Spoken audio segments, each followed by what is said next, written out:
And welcome back, everybody, to another edition of the UFC Pay-Per-View Preview Podcast. We are previewing UFC 220 from Boston, Massachusetts, in one of our boys' backyard. You can check us out on thesportsdgens.com at thesportsdgens. First, let's talk about the guy in the backyard. You can find on Twitter at positive_Vig. Dawk, how we doing? Good, man. How's everybody? Good, good. And then our resident 13 degrees frozen swimming pool guest, loving life in Texas. Chris, you found it at Seawalk Bets. Chris, how we doing? Oh, man, just freezing. Other than that, doing great, guys. Good to see you. Good, good, good. Yeah, we got an 11-fight card to break down. Anything in the past events that have really stood out to you guys before we get into this pay-per-view? Chris, you can go ahead first. I got a couple things. Oh, yeah, that put me on the spot with that. I don't remember what was the last one.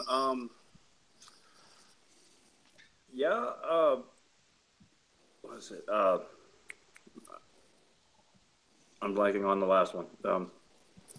We put on a show last week. Stevens Yeah, Stewart. there it is. Jeremy Stevens, man, he looks really, really good. I thought that was a pretty good card there as well. Good lead into this one. I'm pretty excited. I think this is going to be a huge event to kick off the year. Cyborg did Cyborg things and proved how good she really is. Of course, Khabib looked excellent. Pretty few good fights lately leading up to get this one started. I'm pretty excited. What about you, Doc? We were actually going back and forth on Twitter. I don't know if you guys saw it, but I really wasn't necessarily like going back and forth, but Wes and Dougie were going back and forth about Usman. I thought it was maybe he was hurt or whatever, but the fact that he went in and said, that was me at 30, that's like, and then I tweeted after that, that's like the Step Brothers scene. He was like, that was at me at 6. You want to see me go to 10. And I thought that was kind of piss poor on his part. He should have just been like, I wasn't fully healthy. I'm sorry that I couldn't put forth the effort that I really wanted to, but whatever. And I mean, he's trying to be like an asshole or something. I don't know. But I thought Jeremy Stevens looked great. I think he's like peaking. I think his last 2 fights, man, the way he looked in against Choi, the way he really settled in, and then the way he just picked apart Melendez, he looks really good, man. I'm really happy for him. He's one of those guys. Been in the UFC for 11 years, man. That's a long freaking time to be in the UFC. So good for him. I was really kicking myself because I ended up taking Stevens, and I wasted money on freaking Kalindra Faria, who won that fight against Jessica, which was a piss poor decision. The St. Louis card was really good. I'm looking forward to 223 for sure. And we had talked about this before. Habib and Tony finally. I think it's actually going to happen, but they booked Herrig against Karolina Kovacevic, which would be pretty cool. That's shaping up to be a really fun card. They did. So They booked the Rose JJ rematch. Yeah, that's in Brooklyn. So. Oh, it's not going to be 223. I thought it was 223. It is 223. Yeah. Oh, my bad. Okay. In Brooklyn. Yeah, gotcha. And disappointed with Rockhold and not Whitaker pulling out. He's going to fight Romero. That whole card, besides the main event, sucks. It's awful. It's not that good. Definitely not worth the $5 hike that UFC put on their pay-per-views. Yeah. I'll tell you that much. But all right, let's get into the 220 pay-per-view, which is worth the price of the pay-per-view, the admission, whichever you prefer to do. We have two fights on the early fight pass prelims, 7 Eastern, 4 Pacific, kicking it off with little Khabib camp guy, Islam Makachev. He's 14-1 out of Russia, facing the ancient one, Glycin Tebow. This is in the light heavyweight division. You have Tebow is about almost a 200 favorite, depending on where you're looking. So heavy money coming on Makachev. Doc, what are you going with here? I put Makachev in a parlay. I think he's out of all the fights on this card, I think he's the slam dunk. T-Bow's coming off a 2-year USADA suspension. I don't really know what he's really got. I think Makachev's pretty much going to control the whole fight. This is just basically going to be Makachev throwing him around like a rag doll. If this was maybe 4 years ago, I don't think it would be lined like this, but Makachev, I like Makachev a lot. Oh, like I said it last. I said it in the last pod we did, and I'll say it again. Always bet on the Dagestani. So there you go. All right, so Chris, what are you liking in this one? I'm going to go with Khabib Light as well. He doesn't have the punishing power that Khabib has when he's on top of you, but he's going to get you down. He's going to pursue you. He's going to get on top of you.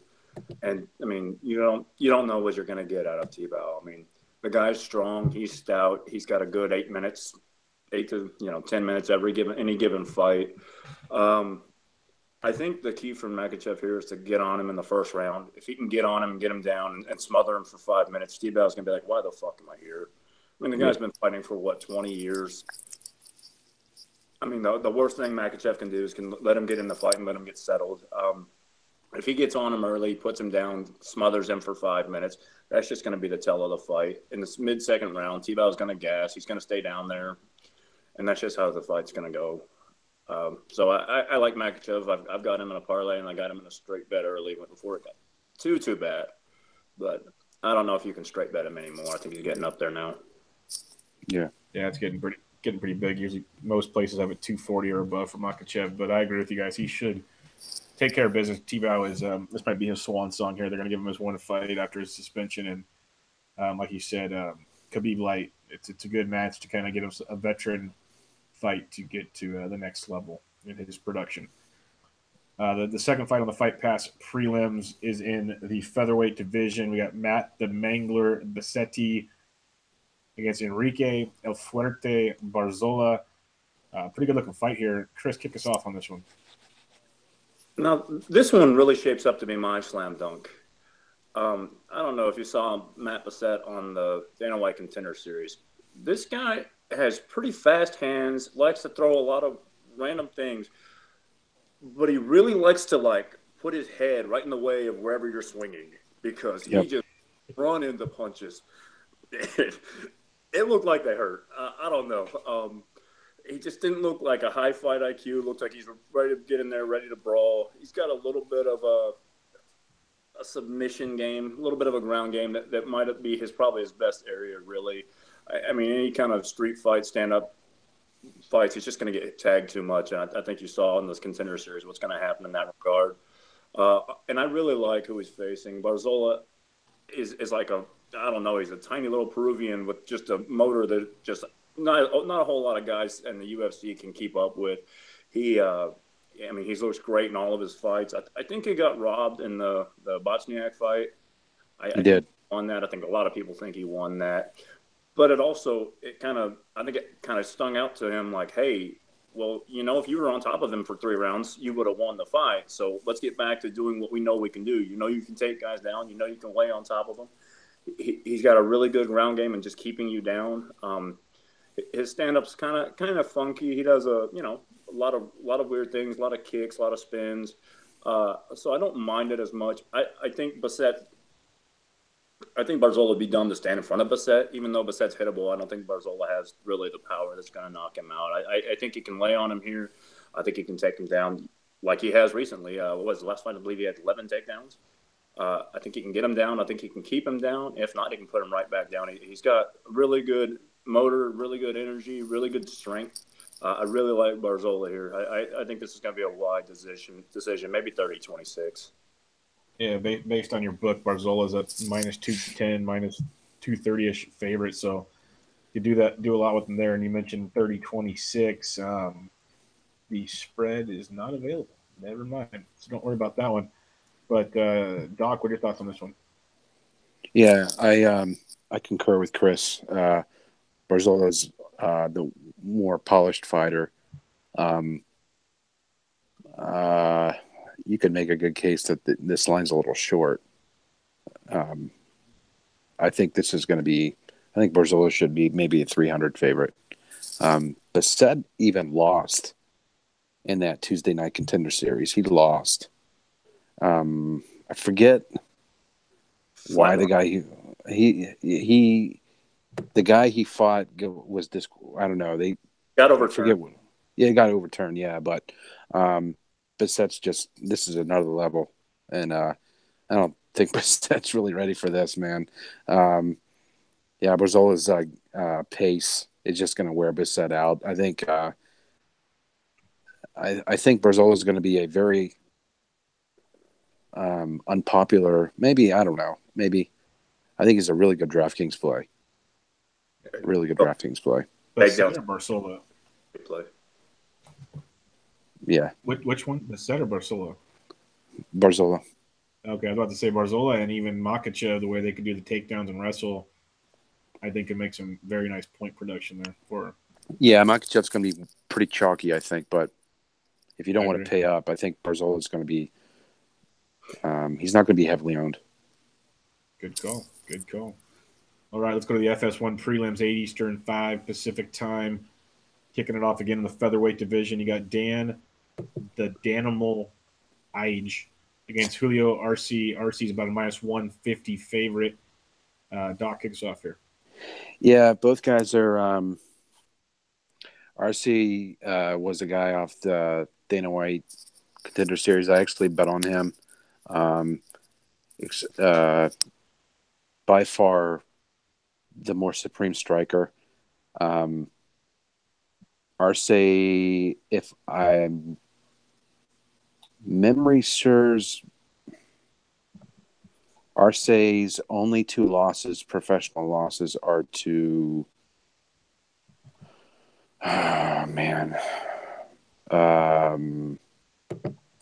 Brian. Fuck. My memory's shot. It was in the Ring of Combat. He fought him back-to-back fights. It was help me out. Not. It was Keller both times. Yeah, I forget what his name. Man, he just fought. Brian Keller. Thank you. Yeah, Arce's legit, man. He's pretty good striker, good boxing background. I think Arce's going to get the job done here. I think he's just way above. I think this line should be 200 or more. Arce should get the job done here. Third favorite in the row for Doc. This is unheard of territory. I know it. It's going to be killing you. I know. Chris, what are you looking at on this one? Ige is tough. He's a strong guy. He's kind of built like a guy, like a wrestler should be, with a little bit longer frame and with the weight distributed. He's got the strength to kind of hold you down if he gets you down, and he's got a pretty good game of getting you there. I just don't think he's very active. I don't think he's got a whole lot for Arce. And I really like Julio. I like Dawk said, he's a really, really good boxer. Once again, the motor's there. He's going to be there for 15 minutes. It's going to turn into some punching at some point. If he tires himself out with the wrestling, he's going to get hit. He's going to get hit a lot. And this line's low to me. This line's real low, 150. It's really bettable because you're going to – unless Ige stays on top for 15 minutes, I just don't think he's got anything. I don't think he's going to submit him here. I don't think he's going to score a lot of points. I think if he does get him down, he's just going to try to just hold Arce down. And Arce's going to get up, he's going to punch, and he's going to hit him a lot harder, and he's going to do a lot more damage. So yep. another big, pretty wide. I don't know the decision. It could be if Ike's tired out, he could get TKO later in the fight, or another wide decision. Either way. All right. Let's move on to the flyweight division. Number 10 flyweight Dustin Ortiz against the number 11 flyweight Alexandre, the Cannibal Pantoja. Pantoja is about a minus 140 favorite. This should be a pretty exciting fight, like some other ones we're going to talk about here soon. Chris, take us away on this one. I'm going to go all Dawk on you. I'm going to go with the dog. Yes. Sure Yes. The dog. I don't think he should be. I think he kind of has the setup to control the fight. I think this will be at his pace, and I think as long as he doesn't do something dumb, a la the Moreno fight where he's winning, and then gives up dumb position and gets submitted real quick. I don't see that happening this go round. I know he had that quick KO of Hector Sandoval, but I really like Ortiz in this bout, and I'll be on the dog. What about you, Doc? Yeah, this is actually a fight I've looked at past couple days. It's between another fight that we're going to talk about later on in this one, and I think this is one I'm going to go with. I like Ortiz here. I don't think if Pantoja gets him down, he's not going to be able to hold him down. Pantoja is pretty crafty on the ground, but I think Ortiz keeps us on the feet, pieces him up. I think he's the more aggressive, more active striker. He's the better striker for sure. I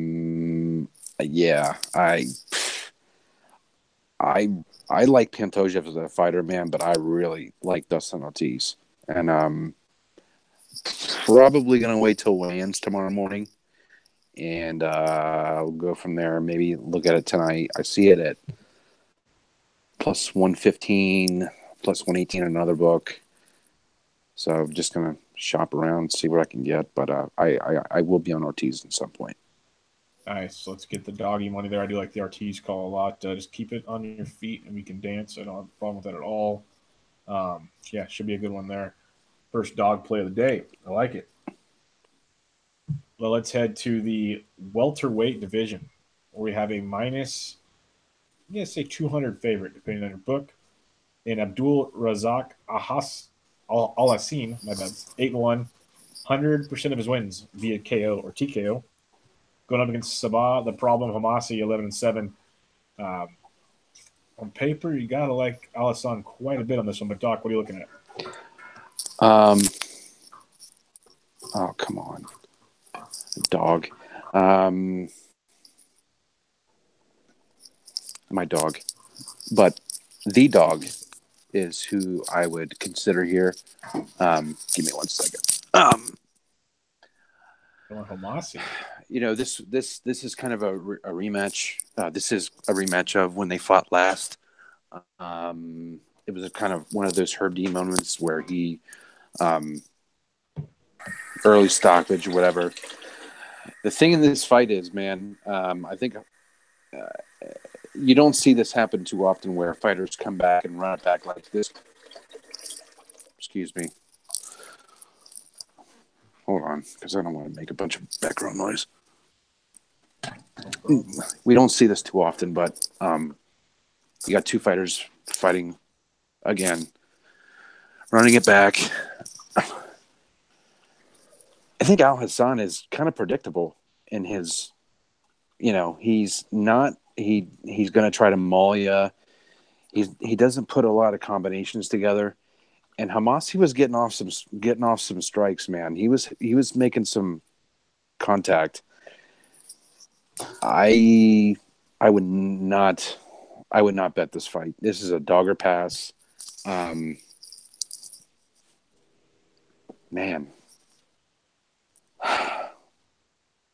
This is a tough fight to call, man. I just got a feeling Hamasi.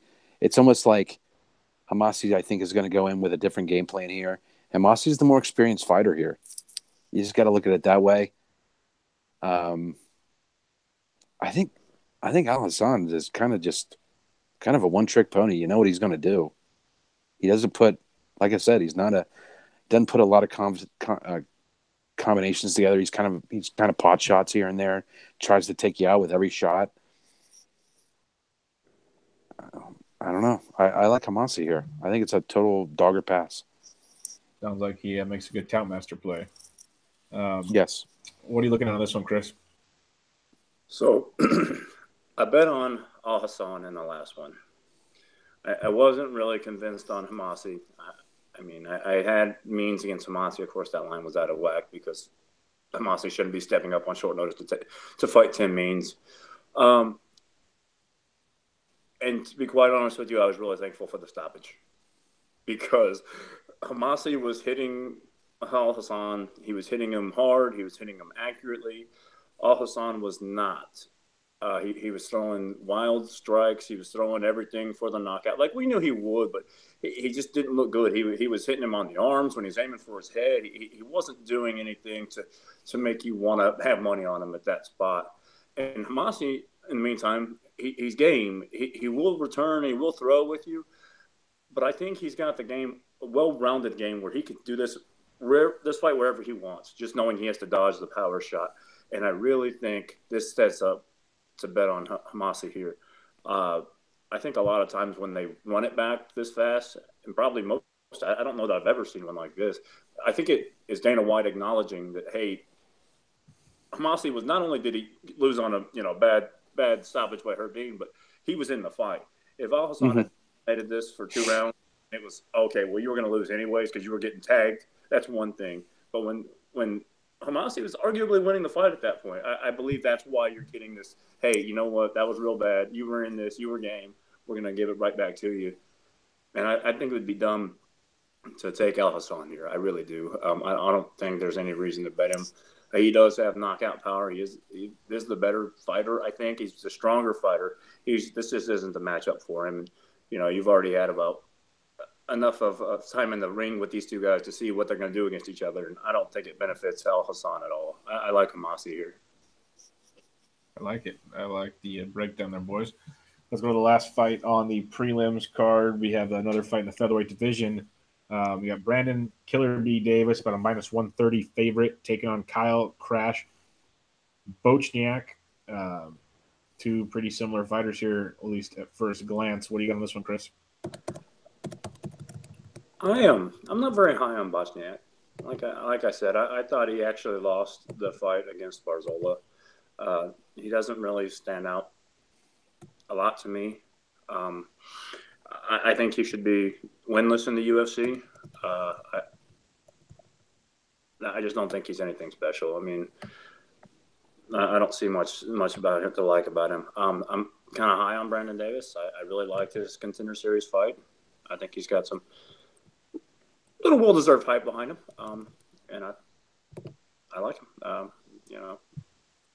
Minus 130 is a good line that's actually playable, and I think you're getting a guy that not a whole lot of people know a lot about in Davis, and then Bochniak, who I'm just not not very high on. So I think it's a good spot for Davis here, and I think he wins. A lot of Contender Series fighters in this card. Dawk, what do you like in this one? Yeah, I like Davis here. Davis is. I think he's going to be. I think he's going to just set a pace that Bochniak can't match. Bochniak's. He's a local guy, so I'm sure the crowd's going to be behind him. But Davis is a nice. I'm not gonna play the fight. All these Contender Series guys, I'm not touching because I got to see more of them before I can even think about betting them. But I think Davis is the more complete fighter. I think he's going to be busier. I think his striking is. He's pretty accurate, man. He's a pretty accurate guy. Bochniak really doesn't do it for me. Like Chris said, he shouldn't have a UFC victory, to be honest. I think this fight's set up for Davis to. I think this is set up for Davis to really put his name out there. So give me Davis. Yeah, volume alone, Davis is gonna. That's another good DraftKings play for you. He's going to throw a ton. Could knock him out. Yeah, Wouldn't sure. shock me. Wouldn't shock me. 9 strikes a minute in the Contender Series fight. And the thing is about with Botchniak is like this is his big stage, hometown, a lot of pressure. Yeah, how's he going to handle that? You got Davis coming in here, nothing to lose. Probably going to be a little bit more relaxed. And these Contender Series guys, like you said, Doc, they're hard to get behind just because you don't know what they're going to do when you step in the octagon. It's a big thing. Correct. Yeah. It is. We've seen that many times where even guys coming from like Bellator who've been on the big stage just completely fall apart. So, like Sean O'Malley's going to get. Sean O'Malley is. I forget who his next fight's against, but he's going to get worked. He's going to get worked. If he would have fought a real fighter in his last fight, he would have got worked.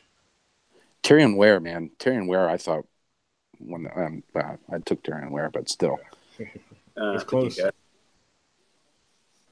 But, all right, let's go to the pay-per-view main card, 5-fight main card, starting at 10 Eastern, 7 Pacific time. We kick it off in the bantamweight division. Got number 10 ranked bantamweight Thomas the Tomanis Almeida. It's about a -120 favorite over number 14 Rob Font. Doc, kick us off. Man, I really like Almeida here. I do. But man, especially at that price now. I think he's like -115 now. I can see why people like Font. Font's a pretty good guy, pretty good striker. Not so much great on the ground, but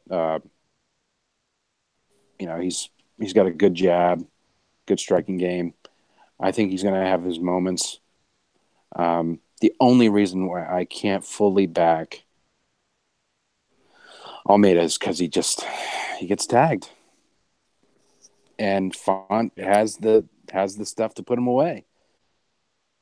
What I don't like about Font is the fact that he left Mark De La Grati, and now he's training with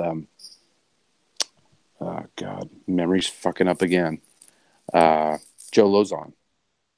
So I hope he doesn't bring Lozon's cardio with him. Yeah, that'd be bad news right there. So I like Almeida here. He should get the job done, but he's by far the more technical, got a more functional game. But it's a tough pass for me, man. Who knows? I could end up hitting Almeida if I do like Almeida here. I do. He just gets tagged too much for my liking. So, what are you liking in this one, Chris? This is tough. This is a good fight. I'm excited about this one. I'm on Tommy Almurder's side here. He's vicious. He's got good power.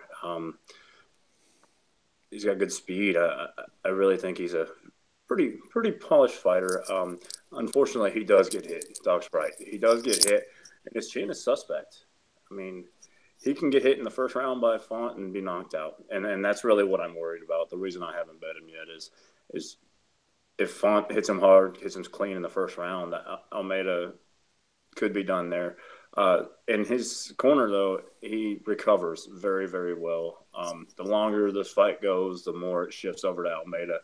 I think if Font gets something early, can put him away. If not, Almeida's gonna turn it on, and I think he's gonna win.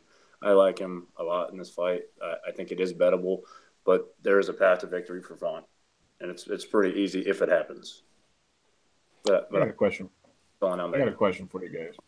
Yeah. So, fight goes to decision plus 130, does not go to decisions minus 160. So the betting odds are favoring the fight not going the distance. Now, if you look at Font inside the distance, he's plus 255, and Almeida inside the distance is plus 172. So they're both dogs to finish inside the distance.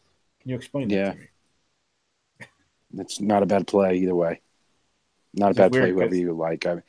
I think Font's going to tag him. I think Font's jab is going to be effective in the first round. Eventually, Almeida's going to settle in, and he's probably going to finish Font. So Almeida inside the distance is not a bad bet.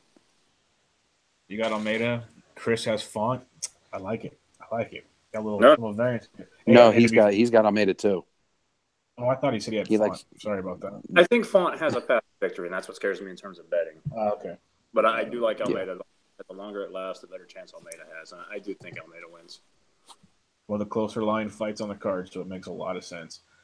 We head to the light heavyweight division in a matchup between a minus 185 favorite Gian Viante versus Francimir Bodao Barrasso. This just looks like, yeah. Chris, what do you got on this one? Absolutely nothing. This does not. How is this on the main card?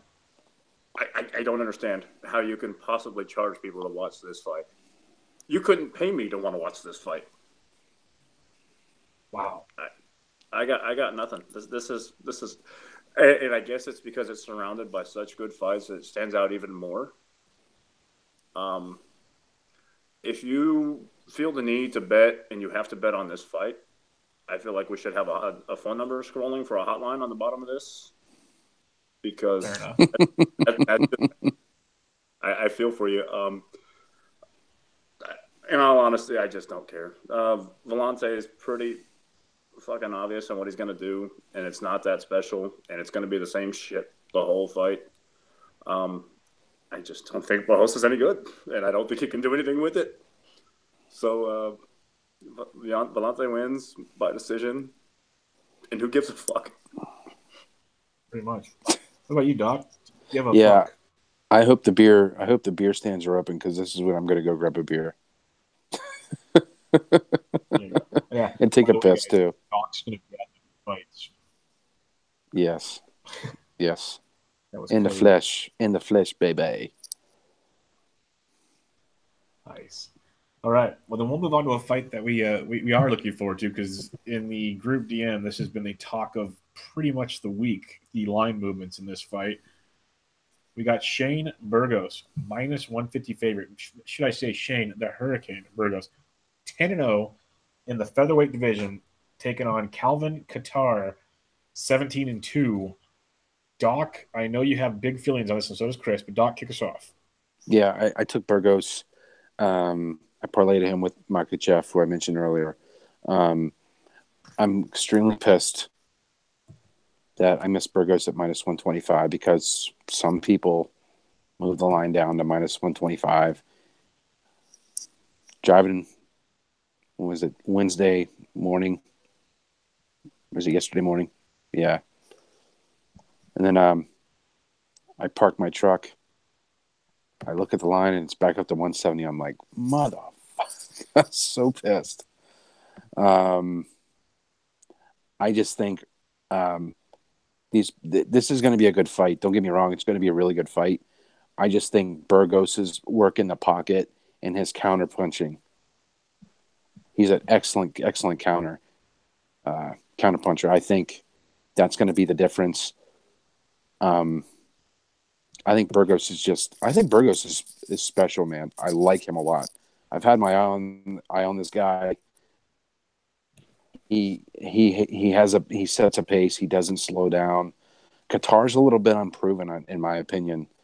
Qatar is from a place where I used to live, up in the Merrimack Valley, up in Mass. Lived there for a brief period of time.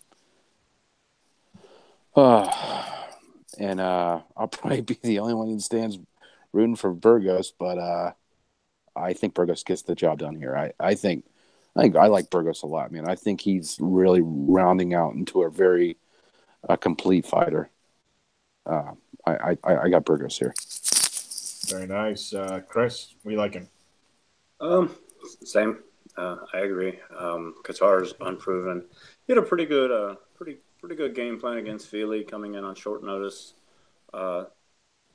I think he kind of maybe a little bit easier than he expected it to be for him. On the debut on short notice. But I like Burgos. I really do. Burgos has actually fought some guys with some pretty decent names. He's fought a little bit of different styles too. Going from Godofredo Pepe and Charles Rosa, and then Thiago Trator, who's no slouch either. I just think he's fought some good tough competitors, and I think he's going to be too much for Qatar here.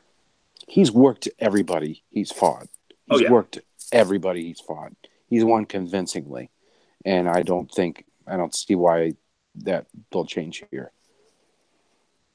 Yeah, I agree with you guys. Burgos is a very, very good fighter. Continues to come up on the rise. I like this a lot. There's a lot to like about him, and give him about minus 190 to minus 200 now. So yeah, parlay piece that one for sure, but definitely good looking fighter there. Now we get to the fun. The two title fights on the card. Kick it off in the light heavyweight division. We have Daniel Cormier, minus 325 favorite against Volkan No Time Ozdemir. The over-under is only 1.5 for this fight, which tells you something. My 2 cents is I hate Daniel, and I think if he wins, it's because he lays on top of Volkan. Pretty much how he wins most of his fights. But I think Volkan can knock him out. So my thing would be take Volkan inside the distance at like almost plus 500. But we'll start with you, Chris. What are your thoughts on this one? Yeah, I kind of like the thought of Volkan inside the distance. He's not. We don't know if he can go 5 rounds. We don't know if he can go 5 rounds at DC's pace. If Daniel's doing what he wants. I kind of looked at every single thing I could to justify betting Ozdemir here. And it's hard just because you don't know. You haven't really seen him in a dogfight where he's got to go to war. The decision against Osp, but we know Osp does Osp things, and you really can't count on him on any given night. You didn't see enough of a fight against him with Manawa or Sarkinov. 2 impressive knockouts, but it's just there's a lot of questions left unanswered.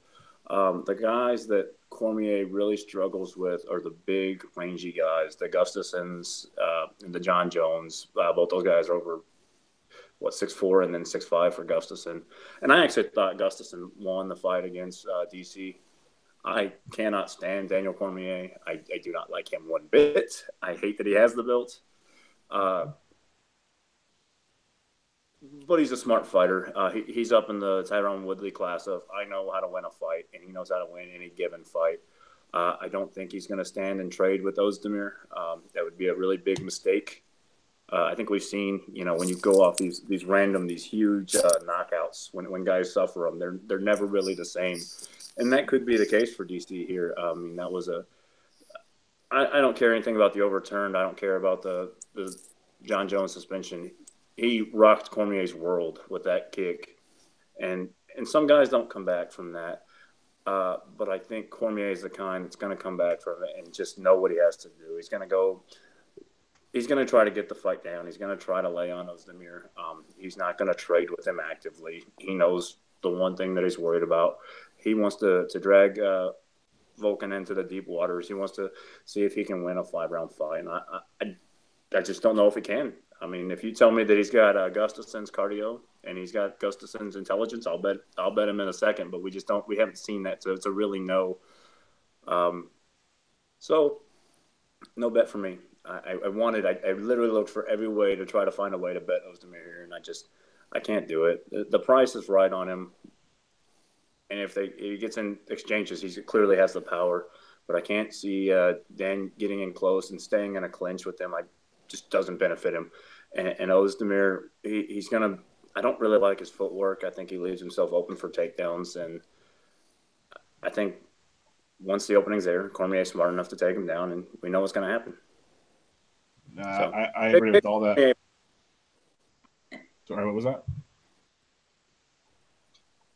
I agree with all that because we got to remember back. It wasn't too long ago that we thought Ozdemir was going to lose all of his fight space. Like we didn't think he was going to beat Serkinov or any of that stuff either, and he keeps doing it. So I understand all the reasoning there for sure. Doc, what are you thinking?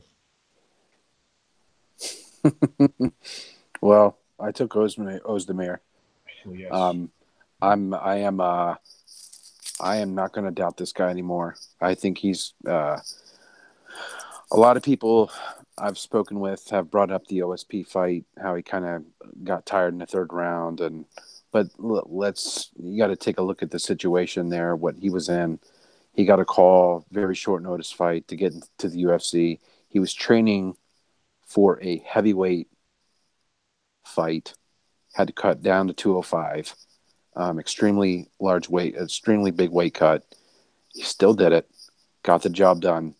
And then against Manawa and against Serkinov's we know about Serkinov, but Manawa, knocking out Jimmy Manawa the way he did.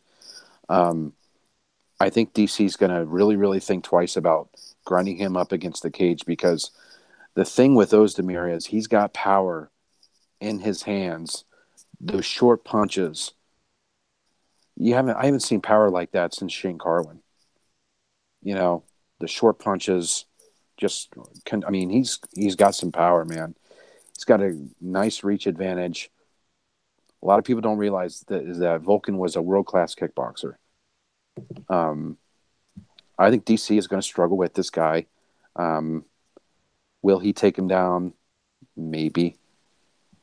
Will he get a chance to get a takedown? I don't know. I think Ozdemir is going to finish him. And I hope you're right. Yeah, I think Ozdemir is going to finish him. I think Cormier's age, along with the fact of all the wars he's been in, and coming back from that John Jones knockout, I just think let's be honest, man. Let's be honest, fellas. DC, his feints, he totally telegraphs everything. Everybody knows his movement, and not only that, Ozdemir's coming out of the same camp that Anthony Johnson was in. You think they don't have DC down now? You think they know how to attack DC? I hope it's not via wrestling him. I hope he doesn't try to take him down like fucking Rumble did. Jesus. But even those guys, even when he was trying to take him down, his corner was like, "What the f are you doing?" But I got Ozdemir here. I think he's gonna surprise a lot of people. Yeah, I like it, and that's why I said if you're gonna take Ozdemir, who's like a plus 290 dog, you might as well just go inside the distance at plus 435. You can take him by TKO at 456, but just take the plus 435. To me, if he wins, it's inside the distance. It's not going 5. So agree. That's my 2 cents on that one. All right. To the one we've all been waiting for, to our buddy Wes Colvin, who has no voice right now, so he could not make it. This is the fight. You got the champion in the heavyweight division, Stipe Miocic. He's a plus 165 dog. Plus 165. The champ is a dog against the legend. Yes, the legend already. Francis the Predator Ngannou, Haganu, whatever you want to call him. Just the man. I think we talked about it. I love Ngannou. I think he's a beast. He's never faced talent like this. And this is a big, big step. Do I want to bet against Ngannou? No. But I can't bet against Stipe at that price either. So I'm going to sit and watch this fight and enjoy it. The bet I may make if I had to would be this fight doesn't go the distance of minus 1,100. Good God. I'd be willing to say fight won't start round 3. Minus 292 has a shot. But that's about. I'm just gonna sit back and watch. Dawk, kick us off in the Haganu battle. Man, Haganu is. I'm just going to sum it up this way. Stipe, I know he's going to try to keep the distance, and I think he's going to try to jab and stuff. But let's be honest, man. Like DC, Stipe leaves himself, very susceptible. The guy got knocked down by freaking the who's who of the heavyweight division, including Alistair Overeem.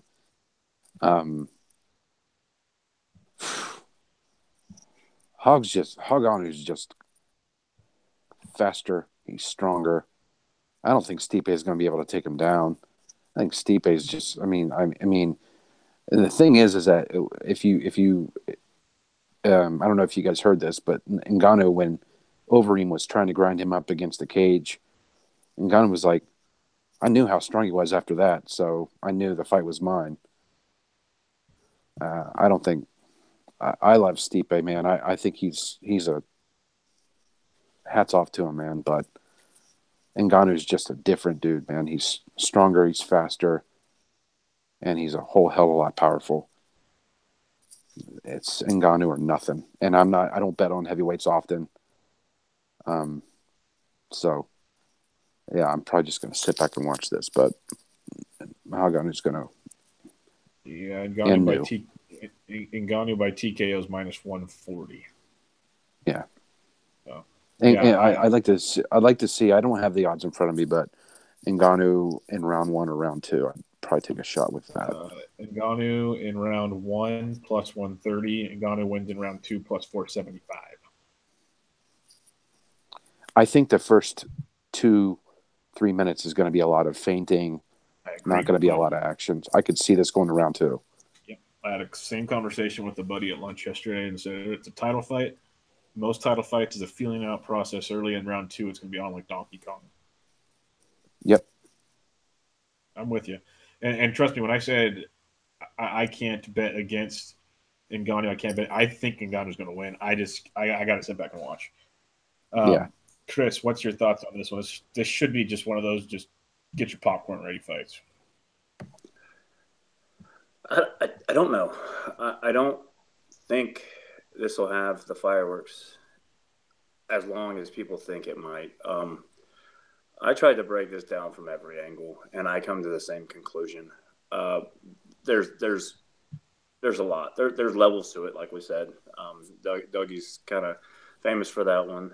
There's levels to this shit, and there really is. There's so many different ways you can look at this fight.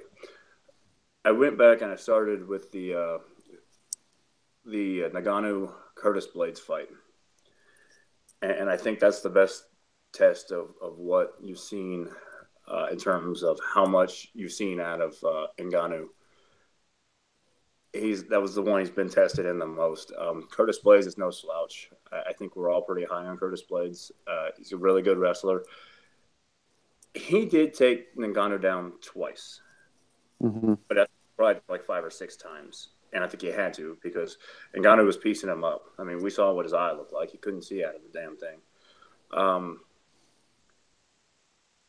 But there's something I took away from that bout is look at Ngannou in that fight. He looks like a big dude. Okay, he's what, 6'5".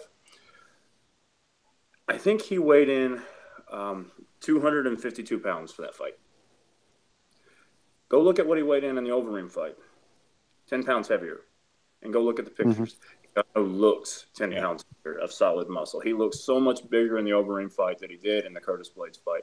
You can see how much this guy is improving in terms of his overall conditioning, his physical conditioning, and his fight IQ. I mean, his fights he's learning leaps and bounds in every single fight. He's really, really evolving.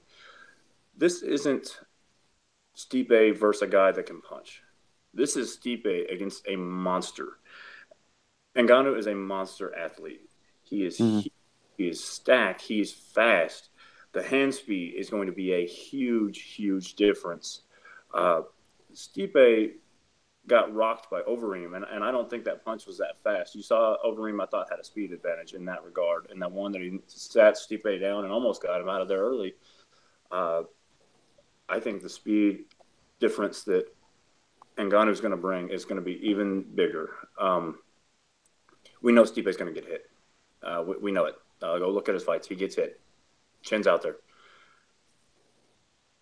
Ngannou's not going to hit you once and let you recover. He hits you once, you're probably done. He's not going to hit you once and then go down and try to submit you like Overeem did. He's going to knock your world out. I mean, look at what he did after he almost knocked Overeem out of the cage. He immediately went down for the punishing kill. I mean, yep, it's going to happen. If Stipe chases after Ngannou like he did after Overeem, he's going to get the same result that Overeem got. He is going to get pulverized. If Stipe, a lot of people look at the Stipe against Mark Hunt fight and they go, "Oh, it's just going to go the same way. Stipe is just going to take him down over and over and over." I like Ngannou's takedown defense. I think Overeem shot early in the first round. I think he shot for a single in the right off the bat in that fight, and that's when they got in that clinch that eventually got broken up. Yep. I think Ngannou's going to be smart. I think he's going to have the takedown defense ready. I think he's going to shock him off. I don't think he's going to attack. He's going to wait to counter Stipe, and it's going to happen, and the fight's going to be over. I'm not worried about Ngannou gassing because Stipe's not going to push him to gas. Stipe's not going to run in, and if Stipe does want to try to fight him and clinch him and take him down and try to gas him out, it's just not going to work for him. He's going to get hit on his way in, and it's going to be over. So if they do dance around for a while and play it slow, Ngannou's not going to gas. He's going to have the energy later in the second, third round. It's just inevitable. He's going to hit Stipe. He's going to knock him out. Stipe does have power too, and Ngannou does. The one thing I've seen is he's willing to take a punch to give a punch. Clearly he got hit by Overeem on the uppercut that landed. He took one square on the side of the head. He can't mess with Stipe's power here. It's probably going to be the hardest hitter he's faced so far. But you know Ngannou. He's not going to run out and go wild and throw loopy shots. He's going to throw that hook. He's going to throw the uppercuts when Stipe's coming at him, and he's going to win the fight. This is the lowest and most bettable number you're going to see in Ngannou for a long time. No doubt about that. No doubt about that. The questions that people don't know because they haven't seen him fight, someone of this caliber, someone that's kind of multifaceted like Stipe can be. So that's where you're getting this line. I think it should be a 3-1 here. Like I said, Stipe. We all know Stipe is going to get hit, and we all know how hard Ngannou hits. He's going to put the lights out. I hope this is true. I really, really do. The other thing that wraps up. One more thing, Bubba. The other thing is the weight difference. I think Stipe is going to be about I think it's 240 that he's fought at his most recent ones. Yeah. So Ngannou's going to have 20, 25 pounds. Easy. And so I just don't – I think with all of these – I think that even more plays into his advantage. I don't think Stipe is going to be able to outmuscle him. If he does get him down, I don't think he's going to be able to hold him down. I don't think Stipe has a ground game anyways. I think Ngannou's going to have a chance to get back up from it if he does get taken down. And like I said, I think this is going to go one way. You got a monster of a man. It's getting bigger with every fight. It's getting smarter with every fight. It's becoming a better fighter with every fight against a guy that's very well-rounded. But you just don't want to be a guy that gets hit against Ngannou. And Stipe gets hit. He got clipped against Overeem. He's lucky that he stayed in that one. And once he starts chasing Ngannou like he did chase Overeem, Ngannou's going to put an end to it. It's out. Yeah, I agree. All right, gentlemen. Let's start with Dawk and then go to Chris. Best bets of the night. For a single fight, I think my best bet's going to be Dustin Ortiz. Nice. What about you, Chris? Man, I like this card. There's a lot of bettable things in this card. I'm going to say my best single bet is based on the price is Ngannou. I mean, it's probably right about the limit that you want to make a straight play. But I think it's just too easy. And all he has to do is be patient, not overswing, and just wait and hit. And I think he's going to do that. So that's my best bet for solo play. I'm going to sprinkle Ngannou round 2. Yeah, I like that Ngannou round 2 for a little bit of fun. I definitely. Or let me check something here because you got Ngannou round 2, or if you say. Oh, no, never mind. That's not going to work. Never mind. Cancel. Yeah, Ngannou round 2 it is. I was going to get creative. Yeah, plus 475. Got some love to that. I like that. Before we get on to upcoming UFC events, question. There's a big Bellator card this weekend as well. Don't know if you guys noticed it. Yeah. We're not going to go over the whole card, but just quickly, thoughts on Chael Sonnen versus Quentin Rampage Jackson? I hope Rampage knocks him out. Yeah, Rampage is about a minus 165 favorite. That's surprising too. I was surprised to see that, but Rampage has some pretty good He looks takedown fat. defense. Yeah, I know. I don't know. What about you, Chris? I couldn't bet on that fight. No, not a chance. It's fixed, just like the Ortiz fight was. Yeah. Bellator. What are you thinking, Chris? Yeah, it's Bellator. I don't know how Rampage opened as a dog in that fight. That He opened as a dog? I believe he opened as the dog. Holy crap. And I think he should have been about a 2-1 favorite. He's trying to get there now. Yeah. I don't know that I like it now as much as I did when he was plus money, but that was kind of weird to me. Anything else you guys like on that card? You got like Rory McDonald's facing Douglas Lima, Michael Chandler's fighting another fight, a couple other little fights. Yeah, I McDonald maybe come out in his turtleneck. I don't know. Bellator is just Bellator. Yep. They got Glazer now, so here we go. Oh God. Yeah. Jesus Christ. God help us. Anything else from you, Chris? I'm excited to see McDonald. I think there's a decent price on Lima there. I just like to see him fight. You know the kind of warrior he is. That fight against Lawler is an all-timer.